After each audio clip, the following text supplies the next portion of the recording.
इस जीवन में जो कुछ पाना था सब पा लिया, काम क्या बाकी रहा। बाबा का शुरू का ये गीत, जब बाबा को साक्षात्कार हुए, निश्चय हो गया, भगवान मिल गया है, उसी खुशी उसी नशे में बाबा को जो रूहानी मस्ती चढ़ी, उसी आधार से गीत बनाया। पाना था सो पा लिया, काम क्या बाकी रहा। आज वही टॉपिक मुझे मिली है। ब्राह्मण जीवन में अगर रूहानी मस्ती नहीं, रूहानी खुशी नहीं, तो ब्राह्मण बन कर के हमने क्या पाया। क्योंकि जिस बच्चे को इतनी अच्छी पालना बाबा दे रहे हैं, इतने वर्षों से हम सभी साकार पालना ली और साकार के बाद उससे भी शक्तिशाली अव्यक्त बाबा की अव्यक्त पालना ले रहे हैं। और उस शक्तिशाली पालना में पलने वाले बच्चे, जिन्हें संपूर्ण निश्चय है कि हमें किसने जन्म दिया है, कौन पढ़ा रहा है, हमारे बैकबोन हमारा कौन है। इतनी सारी ईश्वरीय विश्वविद्यालय की गतिविधियों को पीछे से हैंडल करने वाला कौन है, जिसको ना आँखें देख सकती हैं, न कोई आँखों से पहचाना जा सकता, लेकिन दिल की आँखें जानती हैं। आप हम सभी को तो ये संपूर्ण निश्चय है कि हम सब के पीछे कौन है। लोग कह देते यहाँ कोई शक्ति है, कैसे कार्य चलता है, सब ऑटोमेटिक है। बेचारों को पता नहीं चलता कि स्वयं भगवान सर्वशक्तिवान, सर्वसमर्थ बाप और टीचर के रूप में इनके साथ साथ है। उसी निश्चय के आधार से एक अलौकिक नशा इस ब्राह्मण जीवन में हम सभी बच्चों को रहता है कि हमारा साथी कौन है, किसके साथ साथ हम पार्ट प्ले कर रहे हैं, किसके कार्य में हम सब ने मदद करने का संकल्प लिया है। उस निश्चय और नशे के आधार से जो अलौकिक रूहानी मस्ती चढ़ती है, उस मस्ती से किसी भी बात की, दुनिया की किसी भी गम की, किसी भी परिस्थिति अथवा पेपर की परवाह नहीं रहती। कई ऐसे बाबा के बच्चे हैं, बाबा मिला, निश्चय हुआ, नशा चढ़ा, मस्ती छा गई, और उस मस्ती के पीछे सब कुछ सेकंड में भूल गया। ये दुनिया के संबंध क्या हैं, दुनिया की आकर्षण क्या है, कुछ भी दुनिया की माया की कितनी भी बड़ी पाम्प हो, कितनी भी आकर्षण करने वाली चीज़ें, व्यक्ति, वस्तुएं हों, लेकिन जिन बाबा के बच्चों को मस्ती चढ़ गई, एक बार उनके लिए सब कुछ धूल के समान है, मिट्टी के समान है। कोई भी बात की परवाह नहीं है, क्योंकि एक ईश्वरीय मर्यादाओं की परवाह कर रहे हैं। उसके श्रीमत के मर्यादाओं के अनुकूल अगर हम चल रहे हैं, तो ये जीवन एक रूहानी मस्ती से परिपूर्ण हो जाती है। उस मस्ती में चाहे दुनिया में कलयुग के अंदर कितना भी बाबा ने कहा भ्रष्टाचार और अत्याचार की अति हो रही है, हर एक की नज़र है कि ये ब्राह्मण, ये बीके क्या कर रहे हैं। और बाबा की आस है कि सारे विश्व में मेरे ब्राह्मण बच्चों के द्वारा ये बात प्रत्यक्ष हो कि अगर कहीं श्रेष्ठाचार है, अगर कहीं सत्यता है, अगर कहीं ईमानदारी है, अगर कहीं पवित्रता की कोई झलक है, तो इस ईश्वरीय विश्वविद्यालय में है। एकता, एकाग्रता, जो बाबा ने कल एक पाठ हम सबको पढ़ाया, आप सभी जो पुराने यहाँ बैठे हैं, बाबा के इस अलौकिक अव्यक्त पाठ को अनुभव करते आ रहे हैं, कैसे धीरे धीरे पाठ परिवर्तित हो रहा है। और बाबा इतनी बड़ी सभा को देख करके सभा के बीच में भी इतना पर्सनल और इतनी गहरी शिक्षाएं बच्चों को दे रहे थे। बहुत सी हम सब के अंदर संकल्प थे कि आज बाबा के सामने इतनी बड़ी सभा होगी, बाबा आज तो इस सभा को देख करके कितनी डांस कराएंगे, कितना एक रमणीकता से बच्चों को हंसाएंगे, बहलाएंगे। बहुत से ऐसे संकल्प हर एक के अंदर थे, लेकिन बाबा का एक परिवर्तित रूप कल हम सब ने अनुभव किया। एक इतनी शक्तिशाली स्नेह की दृष्टि भी थी, परिवर्तन का एक बहुत रहम का संकल्प भी था। और इतनी बड़ी सभा को बाबा दृष्टि देते हुए आप सब ने अनुभव किया होगा कि शायद इतनी बड़ी सभा में पहले खांसी की भी आवाज़ नहीं थी। 20-22 हज़ार तो इस हाल के अंदर चारों तरफ से बैठे थे, बाकी सभा बाहर थी। लेकिन इतनी बड़ी सभा को बाबा ने अपनी दृष्टि से, अपनी सकाश से कंट्रोल करके एक शक्तिशाली जो प्रेरणाएं दी हैं, हम सबको जो एकता और एकाग्रता का अभ्यास कराया है और उम्मीदें रखी हैं, आशाएं रखी हैं, तो मैं समझता हूँ आप सभी बाबा के बच्चे ज़रूर उस नशे और अलौकिक मस्ती से झूम रहे होंगे। और एक अंदर से संकल्प होगा कि बाबा ने अगर शर्त रखी है, तो एक संकल्प तो हर एक के अंदर आया होगा कि जो बाबा की आस है हम सभी अवश्य पूरा करेंगे। और वो आस बहुत छोटी सी, बहुत सरल शब्दों में 2 शब्दों की बाबा ने सुनाई। एक स्वपरिवर्तन से विश्व परिवर्तन, स्वपरिवर्तन से परिवार का परिवर्तन, और दूसरा एकता और एकाग्रता, जिसमें हर संकल्प में दृढ़ता हो, जिस दृढ़ता के आधार से सफलता प्राप्त होगी। और बाबा ने जो हम सब से उम्मीदें रखी हैं, उनको कैसे हम पूरा करें। हमारा इतना बड़ा परिवार एक दिखाई दे, भिन्नताएं समाप्त हो जाएं, भले संस्कार स्वभाव भिन्न रहेंगे, लेकिन जिन ब्राह्मण बच्चों को अलौकिक मस्ती चढ़ी हुई है, वो छोटी छोटी बातों को देखते हुए भी नहीं देखेंगे, उसकी परवाह नहीं करेंगे, उसके कारण अपनी आंतरिक स्थिति को बिगाड़ेंगे नहीं।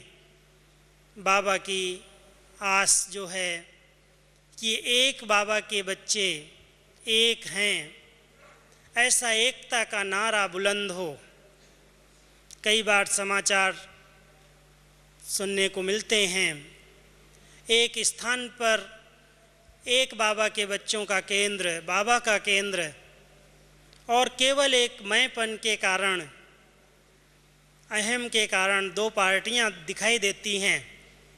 सेवाओं की बजाय लगता है पता नहीं ये सेवाएं हैं या बहुत बड़ी डिस सर्विस है। नाम ब्रह्मा कुमारी ईश्वरीय विश्वविद्यालय का हो, और दो पार्टियां अगर दिखाई देती हों तो बाबा को भी देख कर के रहम आता है और कहता है, बच्चे अभी स्वरूप को परिवर्तित करो, एकता के सूत्र में बंधकर एक बाबा का नाम बाला करें। उसके लिए ज्ञान धन से, कल्याणकारी ड्रामा की नॉलेज से जब हम बच्चों को रूहानी मस्ती चढ़ती है, उस रूहानी मस्ती से जब हमें कोई भी बातों की, परिस्थितियों की, मान और अथवा अपमान की परवाह नहीं रहती, एक बाबा की परवाह में, उसी नशे और खुशी में निश्चिंत स्थिति में रहते हैं, तो संस्कार स्वभावों के टकराव से आत्मा मुक्त रहती है। तो सबसे पहले ये रूहानी मस्ती किस आधार से चढ़ सकती है, इस पर हम सब विचार करेंगे। क्योंकि बाबा हम बच्चों को रोज़ कोई न कोई ऊंचे सम्मान की स्मृति दिलाते हैं, और उस ऊंचे सम्मान में अगर आत्मा स्थित रहती है, सम्मान माना ही रूहानियत का नशा, स्वयं को मान देना। और जब आत्मा स्वयं को मान देना जान जाती, सीख लेती है, दूसरे मान की परवाह नहीं रखती, ये मुझे मान देगा या नहीं, इसने मुझे मान क्यों नहीं दिया। ये टकराव की स्थितियाँ जहाँ पैदा होती हैं, वहाँ नशा भी गुम हो जाता, मस्ती भी गायब हो जाती। हम सबको बाबा ने इस अलौकिक रूहानी मस्ती में रहने की जो प्रेरणा दी है, बाबा ने जो हम सबको सम्मान दिया है, जिस सम्मान की दृष्टि से देखा है, ऊंची स्मृतियाँ दिलाई हैं, आप कौन हो, किसके बच्चे हो। अगर हम उस अलौकिक नशे और खुशी में रहते हैं तो एक अलौकिक मस्ती, रूहानी मस्ती अपने आप में भरपूर रहती है। कोई भी बातें नीचे ऊपर दिखाई नहीं देती, और होती भी हैं तो ऐसे पार हो जाती हैं जैसे कुछ भी नहीं था। पहाड़ भी एक राई रुई की तरह अनुभव होता, भारी नहीं बनाता, बोझिल नहीं करता, टेंशन में नहीं लाता, ऐसा क्यों होता है, ऐसा मेरे साथ ही क्यों। कई भाई बहनों के प्रश्न रहते हैं, ये कड़ा हिसाब किताब मेरे आगे ही क्यों आया। शरीर का आता है, संबंधों का आता है, कईयों के आगे टीचर के द्वारा भी आ जाता है, कईयों को मुरली नहीं मिलती, उसके कारण अंदर अंदर तनाव होता है कि बाबा की मुरली भी हमें प्यार से सुनने को नहीं मिलती। बहुत सी ऐसी छोटी छोटी बातें जिसके कारण जो आंतरिक खुशी है, जो संगम युग की सर्वश्रेष्ठ प्राप्ति है, जो भगवान के मिलने का सुख है, वो कई बार बाबा के बच्चे भगवान के मिलने के बाद भी वो सुख का अनुभव नहीं ले पाते। मस्ती कैसे चढ़ेगी। तो हम एक बात आपको अपने अनुभव की बताना चाहते हैं कि अगर रूहानी मस्ती में मस्त रहना है तो अपनी घोट नशा चढ़े। जो बाबा ने हम सबको स्वयं की घोटने की बात बताई है कि स्वयं को एक अच्छे विचारों से, सकारात्मक चिंतन से, संगम युग के भाग्य के वर्णन से, कितना ऊंचा भाग्य भगवान ने हम सबको दिया है, अपना बच्चा बनाया है, अपनी नज़र डाली है, अपने बोल से, वरदानी बोल से हम बच्चों को नया जन्म दिया है। अगर इस भाग्य की खुशी और नशे में अंदर ही अंदर अच्छे विचारों में रमण करना हम सीख लेते हैं, वही अच्छे विचार रूहानी मस्ती की नींव बन जाते हैं। कई बार कई भाई बहनों को हर बात में कुछ न कुछ कमी दिखाई देती है, अवगुणों पर बार बार नज़र चली जाती है। लेकिन अगर बाबा की इतनी ऊंची पढ़ाई, इतनी ऊंची हर आत्मा के पार्ट की शिक्षा, हर आत्मा के हिसाब किताब का ज्ञान जो बाबा हम सब को रोज़ पढ़ा रहा है, उसका चिंतन करें, मनन करें कि हर आत्मा अपना अपना पार्ट बजा रही है। और इस ड्रामा के अंदर, कल्याणकारी ड्रामा में, हर आत्मा निर्दोष है। ये दोष मुझे नहीं देखने हैं, इनको पर्सनल सुधारने की जवाबदारी, ठेका मेरा नहीं है। ठेकेदार इस बात के लिए बाबा ने मुझे नहीं बनाया। विश्व परिवर्तन के महान कार्य की जवाबदारी दी है और उसको परिवर्तन करने का आधार केवल हमारी अपनी सबकी श्रेष्ठ स्थिति है।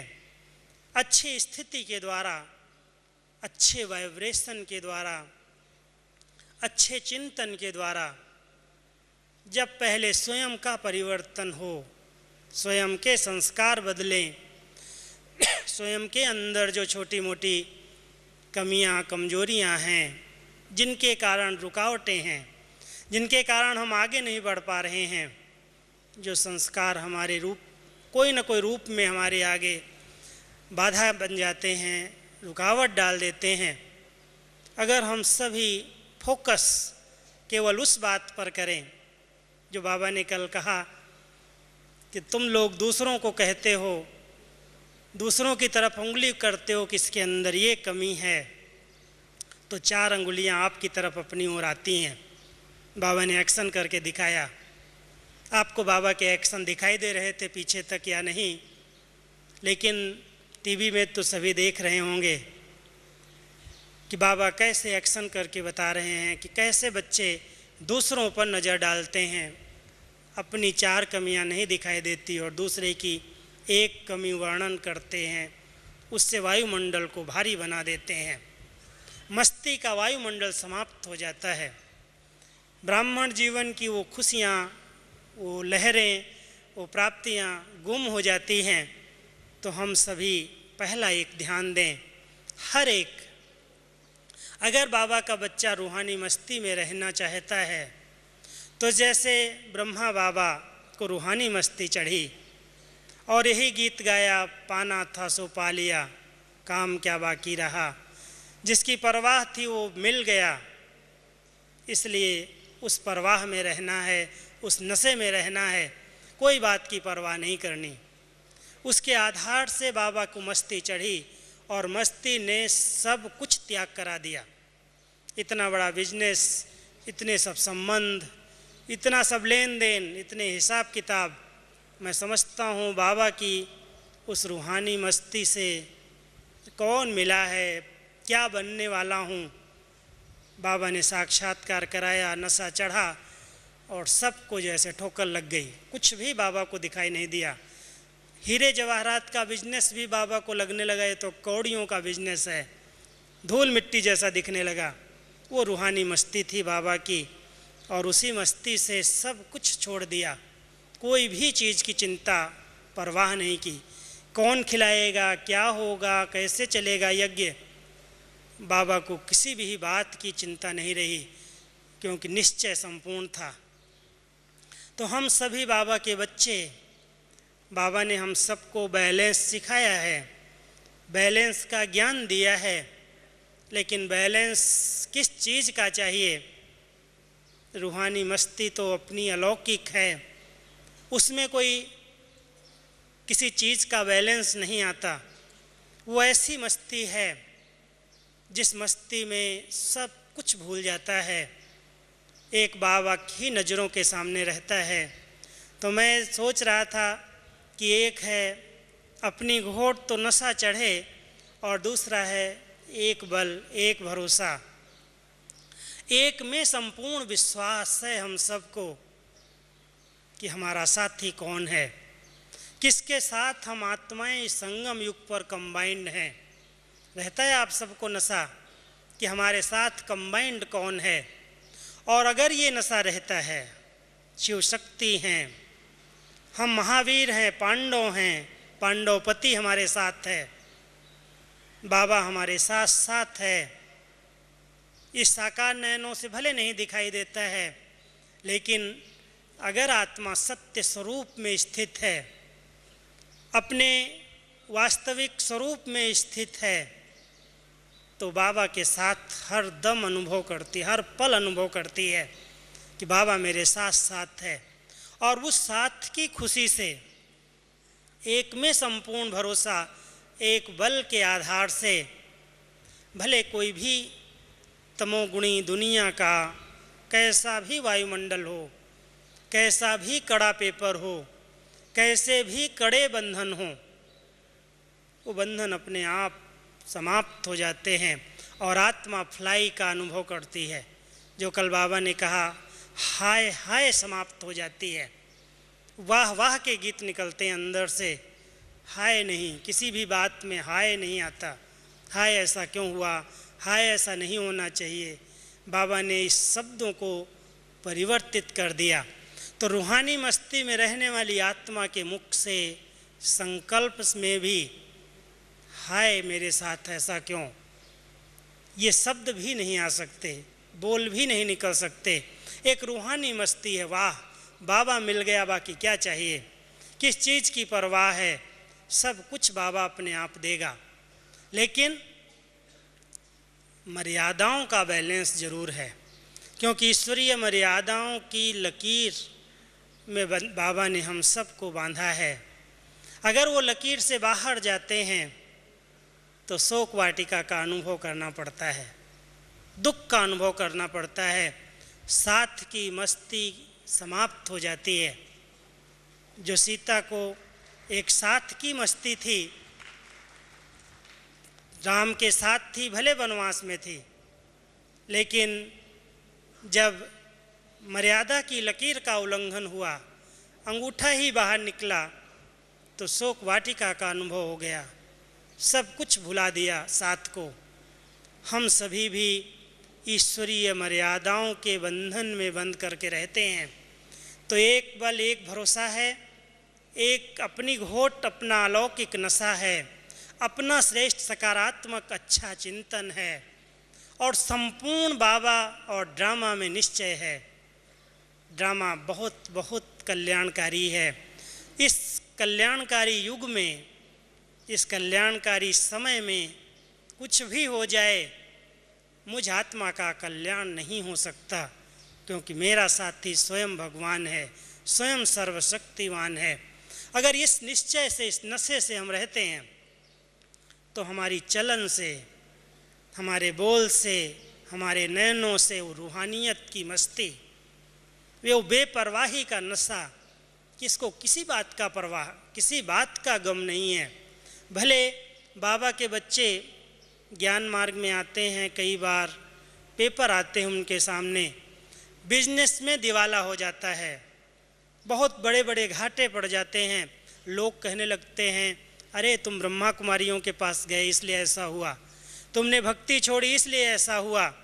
माताएं डर जाती हैं कई बार, हमने भक्ति छोड़ी है, पता नहीं क्या हुआ, ऐसा क्यों हुआ, ऐसा पेपर आ गया, कोई की अचानक मौत हो गई, कोई एक्सीडेंट हो गया, कोई ऐसे बोलने वाले मिल गए, अरे देखा तुमने ये नहीं किया ना इसलिए ऐसा हो गया, और उसी में संशय का संकल्प उत्पन्न हो जाता है।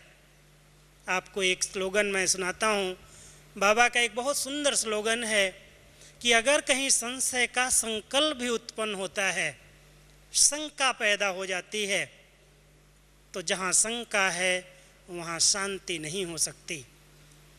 शंका है तो शांति का सुखद अनुभव हम नहीं कर सकते। इसलिए अगर कोई रूहानी मस्ती में रहना चाहता है तो सबसे ज़रूरी है किसी भी बात में शक उत्पन्न न हो, शंका उत्पन्न न हो, क्या होगा, कैसे होगा, ये भगवान का पार्ट है या नहीं है, कहते तो हैं लेकिन मुझे तो कोई अनुभव नहीं हुआ। कई ऐसे सकारात्मक चिंतन की बजाय नेगेटिव संकल्प जन्म दे देते हैं, और उन नेगेटिव संकल्पों को खुद उत्पन्न करके, जैसे कई बार बाबा हम बच्चों को एक हंसी का मिसाल देता है। कई माताओं के घर में, परिवार में कोई लूला लंगड़ा पैदा हो जाता है, कोई अपंग बच्चा आ जाता है, तो अपने भाग्य को कोसते हैं, पता नहीं भगवान ने मुझे ऐसा क्यों दिया, रचना खुद की और दोष भगवान को देते हैं। कर्मों को दोष नहीं देते, लेकिन भगवान पर दोष रख देते हैं। तो ऐसे ही कई बाबा के बच्चे शंका के, शक के, संशय के संकल्प लेकर के, कोई न कोई नेगेटिव संकल्प उत्पन्न करके अपनी खुशी को गायब कर देते हैं, अपनी रूहानियत को गायब कर दे, अपनी मस्ती को खो देते हैं। इसलिए हम तो एक शुभ संकल्प लेकर के इस क्लास में आए हैं कि आप सभी बाबा के बच्चे जो इस तपोभूमि में आए हैं, बाबा के सन्मुख मिलन का अनुभव किया है, बाबा की दृष्टि आप पर सब पर पड़ी है, ज़रूर एक संकल्प लेकर के जाएंगे कि कभी भी कोई भी प्रकार का शक का संकल्प, शंका का संकल्प न अपने प्रति, न अपने बेहद परिवार के प्रति, न ज्ञान के प्रति, न बाबा की शिक्षाओं के प्रति, न बाबा के किसी महावाक्य के प्रति कभी भी क्वेश्चन मार्क उत्पन्न न हो। क्योंकि जहाँ क्वेश्चन मार्क है वहाँ वो रूहानी मस्ती, वो खुशी, वो अलौकिकता गायब हो जाती है, वो प्रसन्न नहीं रहने देती। कोई भी प्रश्न प्रसन्न नहीं रहने देगा। इसलिए मैं आत्मा अपने हर प्रश्न को बिंदी लगा करके, फुल स्टॉप लगा करके अपने आप को इतना प्रसन्न चित्त बना लूं जो रूहानी मस्ती चढ़ जाए, और उस मस्ती के आधार से जो बाबा ने आस रखी है एकता का वायुमंडल बने। अगर आप सभी सोचो कि अगर 20,000, 25,000, 30,000 ब्राह्मणों का संकल्प एक हो सकता है, एक साथ सबके अंदर से दिल में बस जाए मेरा बाबा मेरे नैनों के सामने बैठा है, तो आप देख रहे थे कितना शक्तिशाली वायुमंडल था। एक ब्राह्मणों का संकल्प ही सारे वायुमंडल में शक्ति पैदा कर देता है। और हो सकता है इस संगठन का साक्षात्कार कई भक्त आत्माओं को बाबा ने करा दिया हो। बैठे हम सब यहाँ थे और सारी दुनिया की भक्त आत्माएं जो शांति की प्यासी हैं, एक संकल्प की जो सिद्धि है उसके आधार से अनेक आत्माओं को सुंदर अनुभूतियाँ शांति की, सहारे की, फरिश्तेपन की हो सकती हैं। तो बाबा हम सबको एक संकल्प की एकता चाहता है कि ऐसी एकता, एकाग्रता हो, एक संकल्प का संगठन हो, सब ब्राह्मण एक मत हो जाएं। तो एकता जहाँ है, एक मत जहाँ है, वहाँ अपने आप प्रत्यक्षता हो जाती है। भले संस्कार भिन्न हों, भले कैसे भी ब्राह्मण परिवार की आत्माएं हों, कुछ भी नीचे ऊपर हो रहा हो, लेकिन लौकिक में भी अगर परिवार के 5 सदस्य एक परिवार के बीच में रहते हैं, छोटा मोटा कोई भी गलत कार्य भी बच्चा परिवार का कोई सदस्य कर लेता है, तो माँ सोचती है मेरे बच्चे की बात पिताजी को भी पता नहीं चलनी चाहिए। वो इतना समाती है, फैलाती नहीं है। तो एकता के सूत्र में बंधने के लिए सबसे आवश्यक है हम अपने परिवार की बात को, अपनी बहनों की, अपनी टीचर्स की, अपने क्लास के भाई बहनों की बात को समाना सीख लें और इतना समा लें। बाबा ने एक मुरली अभी इस सीजन में चलाई है कि कई बार समाने की शक्ति दिमाग पर इम्प्रेशन दिमाग खराब कर देती है। समाते हैं लेकिन समाने की शक्ति के रूप में नहीं समाते, भूलती नहीं बात, अंदर दबा लेते हैं लेकिन अंदर अंदर चलती रहती है, खटकती रहती है, वो समाप्त हो जाए।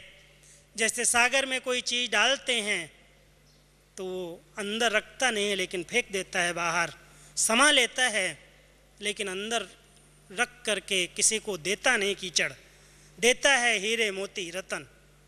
हम सभी भी ऐसी समाने की शक्ति अगर अपने परिवार में धारण कर लें, हर ब्राह्मण आत्मा के संस्कारों को जानते हुए, हर आत्मा के पार्ट को जानते हुए, हर आत्मा के दोष निर्दोष को जानते हुए, एक परिवार है, इतनी रहम की भावना जो कल बाबा ने कहा क्षमा कर दो फिर शिक्षा दो, कमजोरियां समाप्त हो जाएंगी।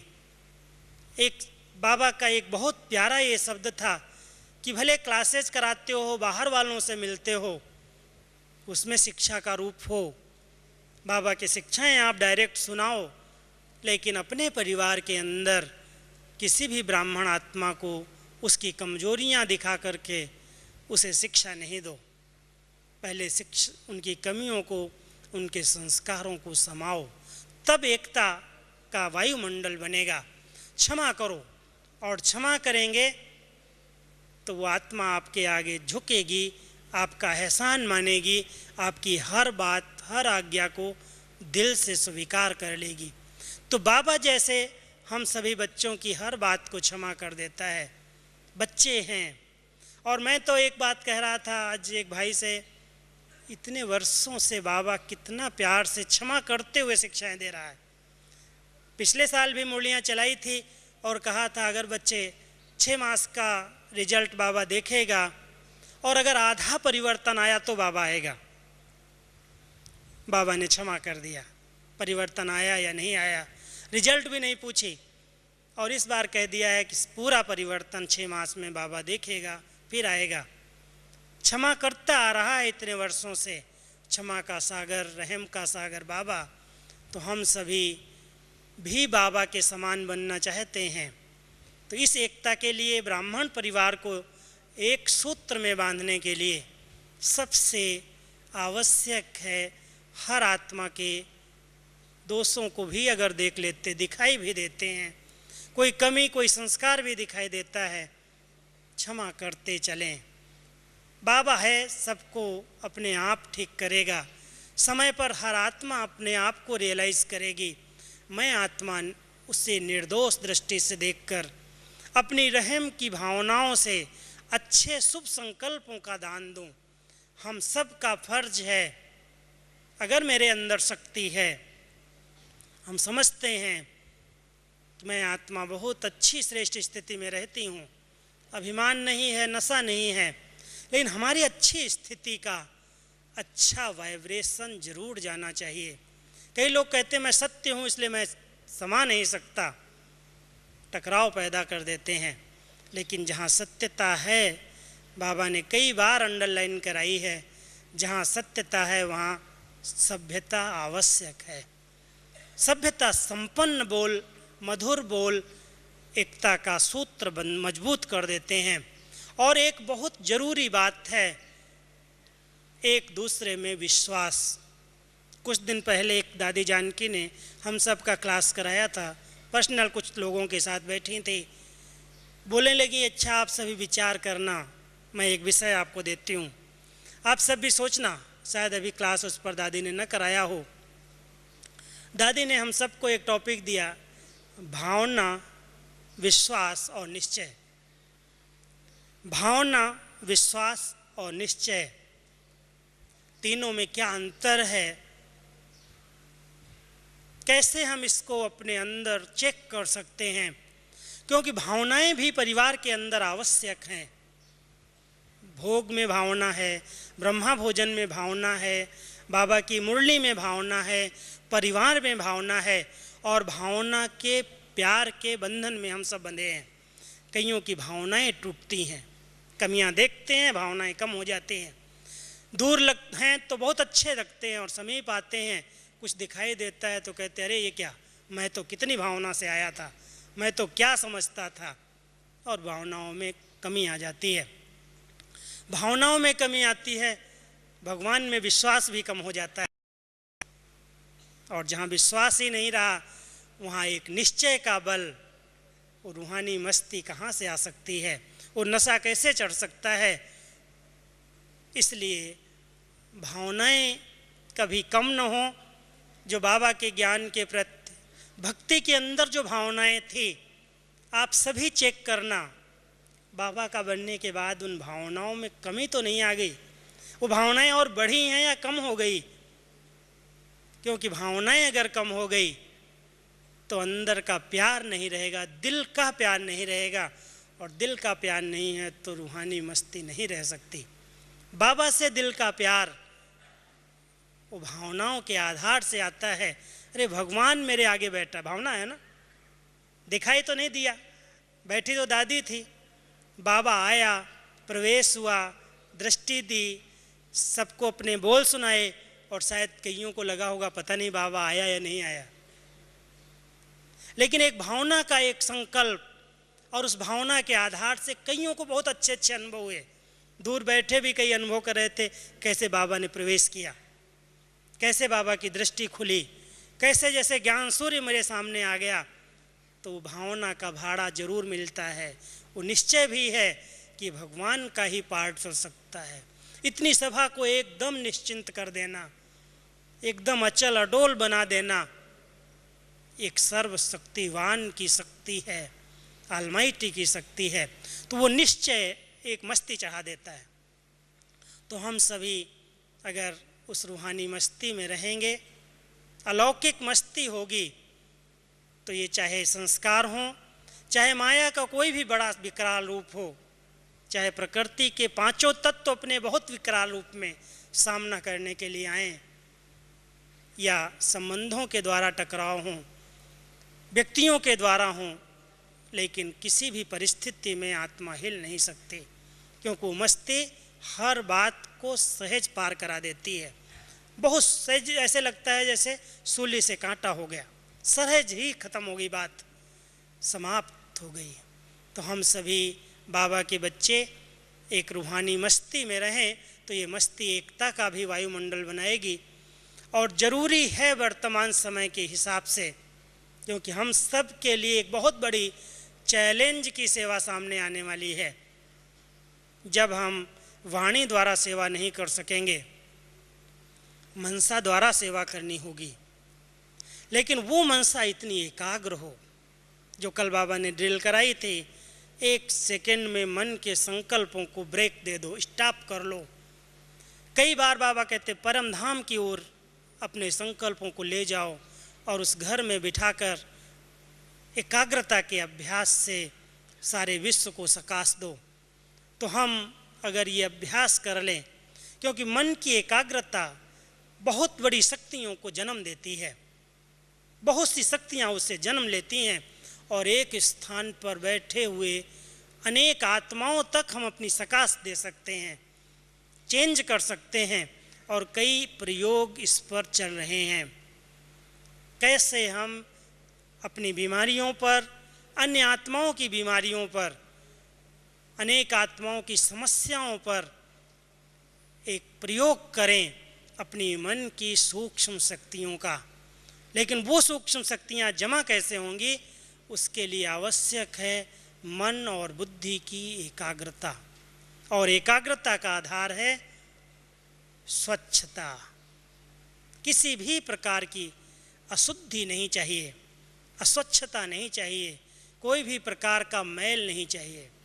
मन और बुद्धि एकाग्र हो जाएगी, और ऐसी एकाग्र मन बुद्धि से जो चाहेंगे वो कर लेंगे, जैसा चाहेंगे वैसा हो जाएगा। बाबा भी ये प्रयोग करा रहे हैं। आप सबको याद होगा पिछली मुरली में जब बाबा दादी जी को मिल रहे थे, बाबा ने एक बहुत सरल शब्दों में कहा, बच्ची बेपरवाह बादशाह। और उस बेपरवाह बादशाही का आधार 2 शब्द बाबा ने बताए, एक बहुत बड़ी दिल, बड़ी दिल, इसलिए बड़े कार्य भी सहज हो जाते हैं, जो सोचती है वो हो जाते हैं। बड़ी दिल से बड़े बड़े कार्य दादी जी के संकल्प से कितने सफल हो रहे हैं। हम समझते हैं ये मन और बुद्धि की स्वच्छता और एकाग्रता का परिणाम दिखाता है। ये परिणाम है हम सब के सामने। कई लोग कहते थे 1-1 लाख हमारी सभा में क्यों आएंगे, क्या आकर्षण है।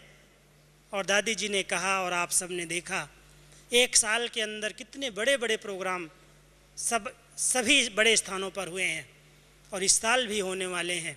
तो एक दादी जी का जो शुभ संकल्प एकाग्रता का है, एक अंदर की स्वच्छ भावनाएं हैं, वो बड़े कार्य में भी सफलता दिला देती हैं।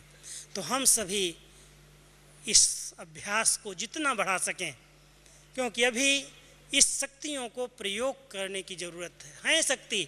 बाबा के बच्चों के पास शक्तियाँ कम नहीं हैं, जो रोज़ ज्ञान अमृत पी रहे हैं, जो रोज़ अमृत वेला योग कर रहे हैं, जो अच्छे संग में रहते हैं, जो अच्छा भोजन करते हैं उनके विचार अच्छे न हों, ऐसा नहीं हो सकता। और विचार अच्छे हैं तो अच्छे विचार कम होंगे, अच्छे विचार हल्के होंगे, अच्छे विचार शक्तिशाली होंगे। उन विचारों से, उन संकल्पों से, उस एकाग्रता से अपने आप विश्व की सेवा हो रही है और होती रहेगी। तो आप सभी बाबा के बच्चे एक रूहानी मस्ती में रह करके, अलौकिक मस्ती में रह करके, पाना था सो पा लिया, कोई भी बात की परवाह नहीं, निश्चय से, नशे से हर बात को पार करते हुए बाबा के साथ से, सर्वशक्तिवान के साथ से एकता और एकाग्रता का अभ्यास कर लें तो बाबा का ये कार्य आज पूरा हो जाएगा, हुआ ही पड़ा है। क्योंकि बहुत बड़ा कार्य बाबा ने लिया है, छोटा नहीं है। इतने बड़े विश्व को बदलना, प्रकृति सहित तत्वों को पावन बनाना, इतनी विकराल परिस्थितियों में तमोगुणी वायुमंडल को चेंज करना, ये चैलेंज का काम है। और उस चैलेंज के काम में बाबा ने कहा मैं कर सकता हूँ अकेले, लेकिन मैं अपने बच्चों का सहयोग चाहता हूँ। तो आप सभी बाबा के सहयोगी, बाबा के राइट हैंड्स बच्चे, मैं समझता हूँ बाबा की मुरली से बहुत से संकल्प लिए होंगे कल, और उसी संकल्पों को अभी साकार रूप देंगे। ओम शांति।